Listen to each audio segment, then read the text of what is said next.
You likely encountered this screen today. The Google sign-in page is a digital checkpoint so common that it often becomes invisible to the people using it.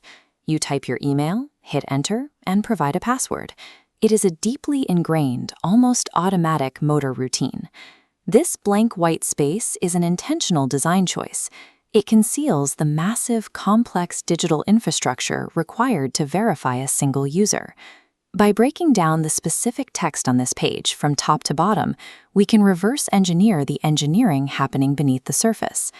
Maintaining this simple interface requires Google to coordinate global security protocols while ensuring the page remains accessible to billions of people. The process begins at the email or phone input box.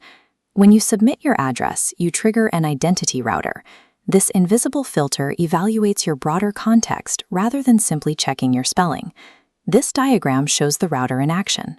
It simultaneously evaluates your current geographic IP address and your device's unique hardware signatures, comparing them against your historical login data.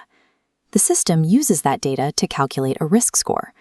If your IP address suddenly pings from a new country, the router increases the friction of the login, forcing a two-factor authentication requirement. This input field acts as an active, intelligent bouncer defending the outer perimeter of your account.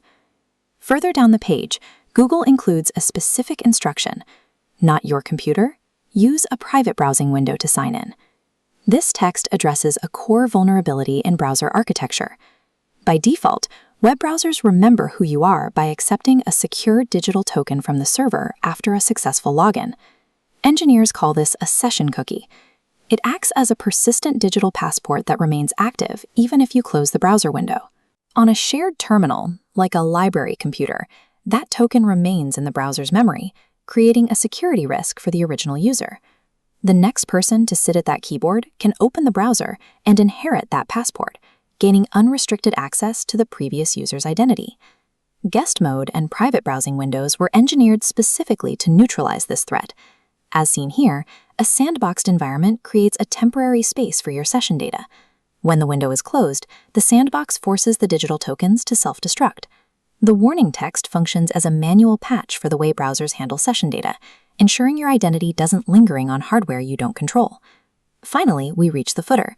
Clicking the language option reveals a drop-down menu containing over 70 distinct languages, from Afrikaans to Zhongwen. This is the result of localization, a process far more complex than a simple word-for-word translation. Selecting a right-to-left language like Arabic requires the interface to mirror itself. Input fields and buttons reverse alignment instantly. Character lengths also vary wildly. The German for "forgot password" is significantly longer than English. The system dynamically adjusts container widths without breaking the layout. Google manages these unique geometric and linguistic rules across billions of daily global users. Processing localized requests requires immense hardware, operating within data centers spread across the globe. Every element of the sign-in screen coordinates these hardware checks, and linguistic rules creating a localized gatekeeper for your digital identity. Take a moment today to check your own account settings and review your active sessions to ensure your digital identity remains secure.